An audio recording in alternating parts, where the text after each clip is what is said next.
Yeah, we're doing good. Okay, so I was gonna do this in one take, but I couldn't do it in one take because I kind of got a little interrupted. So this computer is booting up. This is the second time we've booted it up today. Obviously, I have a broken string thing there, and it is telling me that there's a problem. The problem is right there. We're gonna do this. It's not a problem. That is just a warning signal that my tailgate is up and it doesn't want me to bail. And as you know, as you've noticed, it booted right up. Now, you're probably wondering why that is a thing. Why is that a big deal? So what, one lonely farmer? Who gives a damn if it just booted up? You know, you've booted things up before and nobody really cared too much. Well, here's the reason. I'm gonna go ahead and shut it. Is that key on? No, the key is off. This is the 8530, right? This is the 8530. We're gonna go ahead and kill that. And we're gonna come back here and we're gonna take a look because this is it. This is the burned baler, right, Will? Yeah. All right, so I'm just gonna do an overview of what we did to it and what it took to get it to where it is right now. I just got done fixing this. This is a brand new roller wind guard. So if you're new to the channel, welcome. And if you're old to the channel, you know what the heck I'm talking about here. And you really don't need to watch if you don't want to, but you guys are loyal enough that you'll watch. So anyway, this baler last year, someone so graciously, wonderfully, I'm gonna step on you by accident. So graciously and wonderfully, remember that somebody had pulled this flywheel brake during the night. Teresa was, we finished baling. I parked the baler. I took my baler home. Teresa parked hers. All right. So she parked it. It was in a public place, a public park, next to a public park. We were baling on a public park. And we parked it next door on a neighboring property where we assumed that it would be safe. And then during the night, somebody came along and pulled the handbrake. The reason I know they pulled that handbrake is because this handbrake, there's no brake left on it. It burned off. Okay, so it burned off. That started a chain reaction known as fire. All right, so this thing caught on fire. My wife grabbed this fire extinguisher, or one that looks like it, because that one's brand new on there. And we had a small fire extinguisher. And that small fire extinguisher, you're gonna get that full of mud. And I don't want that mud in here. That small fire extinguisher is probably the same size as that fire extinguisher, only it's this big. It is a gas, like the old Halon, only not Halon. And she shot that into the VFS there and actually got the majority of the fire out. She beat with her shirt. There's a little short that has her. She may be small, but she is mighty. That has been just about a year ago when this thing caught on fire and burned.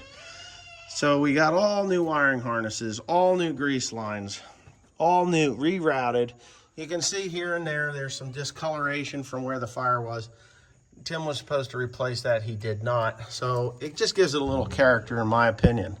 The two places where this thing actually shows that it burned is one spot right there. Okay. And you have this little here. This is where the strings burned. A little bit of discoloration here from smoldering hay. And the corner of this panel was all burned, so I put a new panel on.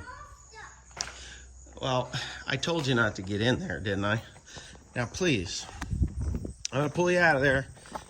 Come on. Don't go in there anymore. Why don't you ride your bicycle? It's more fun, right? No. So anyway, so that's what happened. It burned. So we just today finished up with all the repairs. So all the repairs entailed, like I was saying before he got stuck, was the new wiring harnesses, new grease lines. She, on the way out of the field on this side, I'm gonna go out to the junk pile real quick when I show you. But on this side, she caught a culvert coming out of the field, and she caught this wheel. So when she caught that wheel, it bent this, peeled that tire and rim straight back. Didn't break the tire, pop the tire, but it bent the rim and bent the axle, made a hell of a mess. Bent all 3 pieces of this frame. The 3 pieces of that pickup frame. Yeah, it's kind of strange, but okay. So here's the pieces of the frame. There's this piece here. There is an end plate that it completely destroyed. That lays there. That was bent and chewed up. There's a bunch of bearings and stuff there. In the process, it took out a lot of the transmission, a lot of cogs and stuff, and it bent that roller wind guard there. And of course, because it was still running, it chewed up these bunch of pieces here. And over here is the spine of this thing. So the spine, that's the spine. Well, that's the spine, but this is the actual pickup frame. Bent that all to pieces. Don't mind the string that's on it. These are rotor styles. They're unaffected, but this rotor's actually new, semi-new. It was put in last year, so we're going to take that apart, get that out of there, and we're going to be doing that next couple days anyway. But anyway, that rotor's going to come out of there, and then that thing's going to the scrap yard after I take a couple of pieces off of it for the other baler. So once I got repaired or replaced or bought, I had to buy it. Timothy spent a few weeks repairing that. Right, so this is all new. This is new, this is new. The accelerator is used. The 2 augers are brand new. That entire pickup system, bands, all that is all brand new. If you open up here, let me see if I can open this. There's a lot of, hold on here. All new chains, used sprockets, but this is a new sprocket. I had that on hand. Rebushed the bushings that were in it. So everything in here is good. There was a leaky hose on the other side. We ended up replacing that. Yeah, so that was done. Everything here is done. So basically all that. Then the fire didn't bother anything on this side, but we had to change over the wiring harnesses, and those wiring harnesses come from the other side all the way to this side.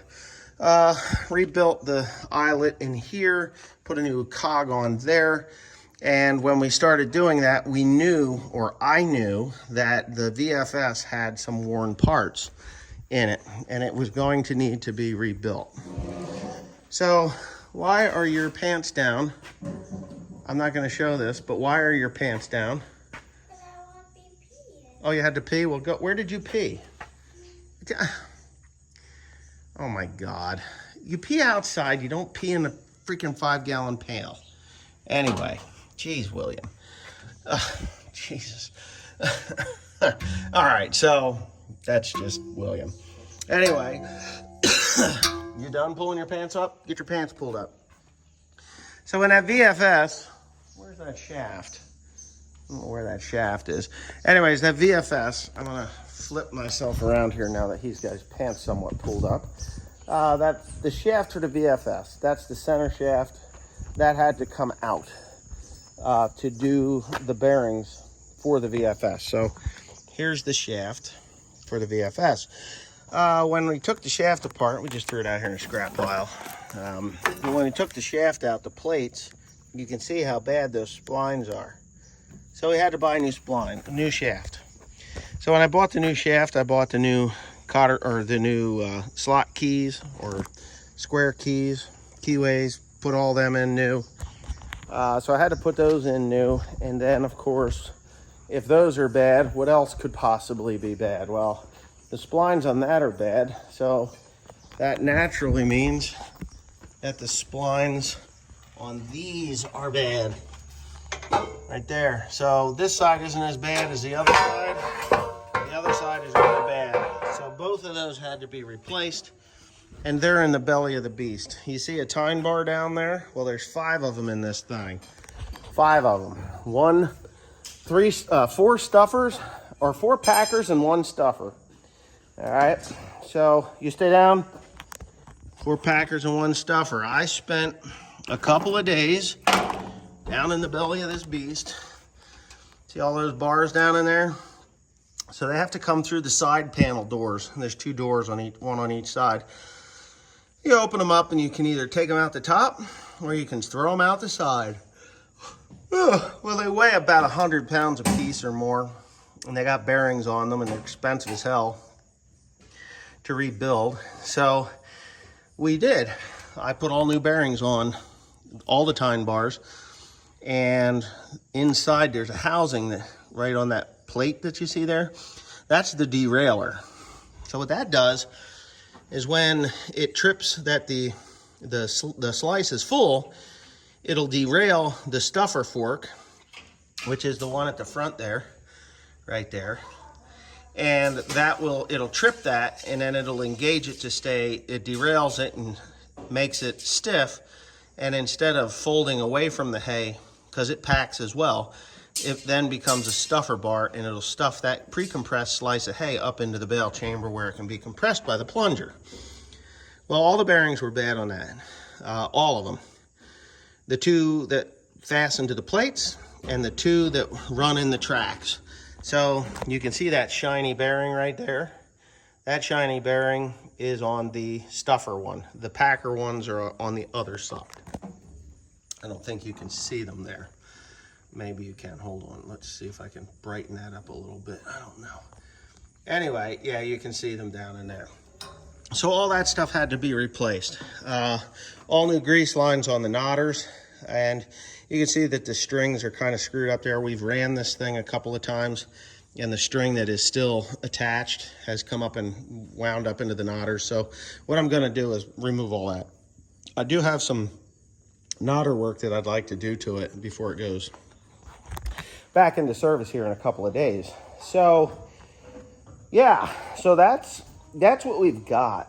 Okay, we've got this baler pretty much all back together, completely rebuilt. VFS is rebuilt, all new bearings. Obviously, I've said this 17 times already, but there's hubs. There's 2 hubs on that hold that shaft, and then on the other side there's a hub like that, and then there's another hub on the inside that runs that derailing device over here, and that has bearings in it that were, and I'm going to show you how weird this is. I got my light here. So inside here, so here's the hub. You can see it right there. There's a grease zerk. But on the inside, let me see if I can get you in there. I don't know if I can get you in there. Oh yeah, just throw the light around, Wesley. You don't need it. Let's see, where is that camera? Let me flip you all over like that. And then we can go in here. And in there, maybe I can get that in there. You see that hub right there? Yeah. Them bunch of things? Well, at the bottom, where is it at the top? Right there is a grease line. Right there. In the middle of your screen is a grease line. Why it won't turn, I have no idea. So, that grease line is greased through this one here. So, when you grease that one, it just sends grease into that hub.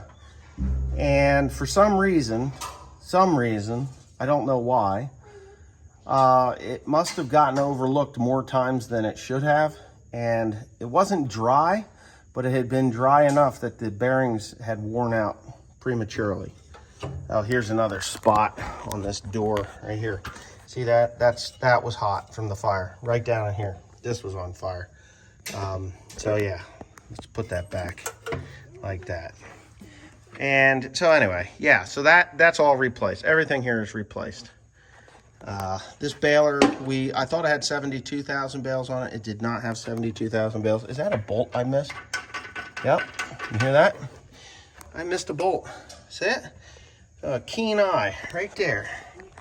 It looked like it wasn't quite right.com, and it's not. So I'm gonna have to do something with that, because if I didn't get it tight now, it's not ever gonna be tight, and that's a locking nut, so I'll have to do that. All right.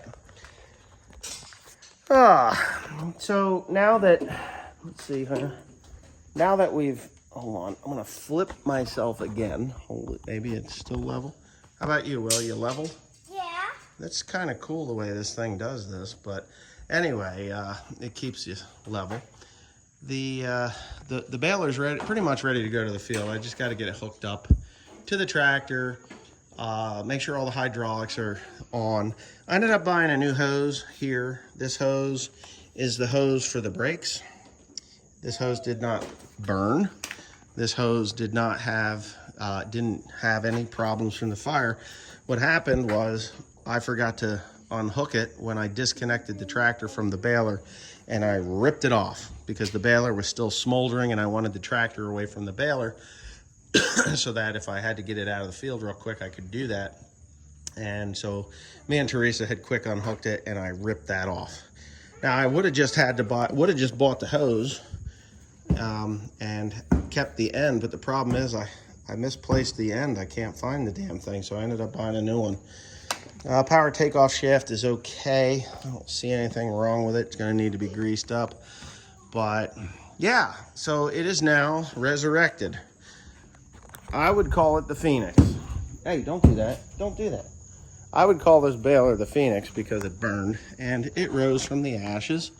And there it is. I do have to put the stickers on. I got to put the high speed and the 1290 HDP on there so that it matches that. And, you know, there you go. But I'm not going to call it the Phoenix for a couple of reasons. Reason one, a friend of mine and colleague on YouTube, Mr. Whale and Wire's Old Iron. Whale and Wire, he has a truck and it burned. And he called it the Phoenix. And it's just, you know, his burned way worse than this did. And he pulled the engine out and did all that. But that was just a pickup truck. And yesterday I saw on Instagram that there was a failure on his lift, and the truck fell off the damn lift and tore up the front fender and the bed side. I feel really bad for him because, you know, mistakes happen and things happen and equipment fails on a daily basis everywhere in the world. But about 2 months ago, he had a fire in his shop and he lost his rat rod. He's not completely destroyed, but it ain't in good shape. And he's pretty tore up about it. So, I mean, everybody in the YouTube world is tore up about what he is going through. Refuses help, obviously, because he's that kind of guy. He'll help anyone, but it's really hard for him to take a helping hand. But if you want, you know, if you don't know who Whale and Wire's Old Iron is, used to be 63 Impala two-door, and he changed his handle a few years ago now. But he has a couple of channels. One is all about grafting, and the other one is Whale and Wire's Old Iron. He plays guitar. He does really good videos. If you're into rat rod building and cars and grafting and things like that, he's a really good guy, really cool dude. And I met him personally, and I feel, you know, personally connected to him because he is what I would consider a friend. So anyway, just going over to Whale and Wire's Old Iron. You know, I hate to say there's a GoFundMe thing because there was, and he didn't want to take that money. He actually made our peak close it down because of, you know, he's just a proud guy. You know, not that the money wouldn't be well spent. I mean, he would definitely take it and use it. And he's asked for help in the past for other people, but it's really hard for him to actually take a handout, you know. And I'm kind of the same way. When this thing burned, you know, there were people that said, hey, you need to do a GoFundMe. Maybe you can get some money on that thing and fix it. Well, you know what? The insurance company paid me I think $45,000 to do the repairs on this baler, and that was supposed to cover the parts and the labor of the baler. Well, when I got the parts, the bill was, I think, $43,000, not quite $43,000. So you had, you know, and that was just the parts, and there was no labor. So for $2,000 worth of labor, I guess that's what I got paid to put it together. But the problem was I just put another $15,000 in parts into it above and beyond what the baler, what it needed, what I got paid from the insurance company. So, you know, Insurance is good, but it isn't perfect. I didn't call up and whine and cry and complain. I just said, you know what? There's worn parts here. There's parts that were broken because of the fire. There were parts that I actually did return some parts, so it's okay that, you know, it didn't cover everything, but it was just a lot of work. This thing's been in this shop for 2 months. We're not working on it every day, obviously, but for 2 months, this thing has been in here taking up space and, you know, being worked on. And it's like, wow, you know, that $45,000 was great, but, you know, it wasn't enough, but that's okay. We dealt with it. We got above and beyond it. I'm not going to whine and cry about it, and I'm certainly not going to ask for money because it's just, it is what it is. You know, you just have to deal with it. But there's a lot of nickel and dime things that I had to replace.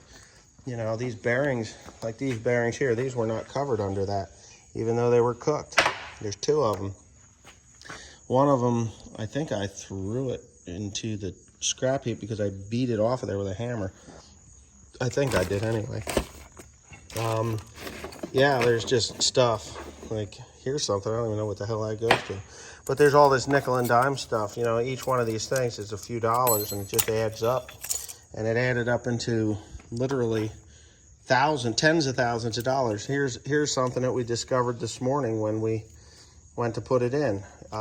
Wasn't really near the fire, but it was, because the fire actually cooked this harness, and when it wasn't nearly as pliable as it should be, we went to plug in the new wiring harness, and sure enough, it just split and broke a wire. So I had to buy this. These are hundreds of dollars, these stupid things. So what I'm gonna do with this one is actually cut it off, right? Because I'm a cheap bastard at times, but I'm gonna cut it off. I'm gonna cut out that piece, and I'm gonna splice it. I'm gonna solder it together, and then I'm gonna have a few sleeves of heat shrink on it, and I'll heat shrink that back on there, and it'll be good again, because the sensor itself is fine. There were several of those, and then there were parts that came that aren't worth anything to me. This doesn't do anything on this baler. They claim it does, but it doesn't. So that's done. There were bearings. These are Nietzsche bearings, right? Nietzsche bearings. These are the bearings for the VFS. Well, they were cooked. They were cooked, and when they're cooked, you have to replace them. Well, they weren't in the work order that was made up from Messick. So here they are. I had to go to a bearing house and get them. There's a, hold on a second here. There's this thing here. These are fiber backings for the grease systems. They were cooked out inside there. Overnight delivery, 60 bucks, right? $60 for another $100 and some for those O-rings and seals and everything else. We had $160 into that damn thing.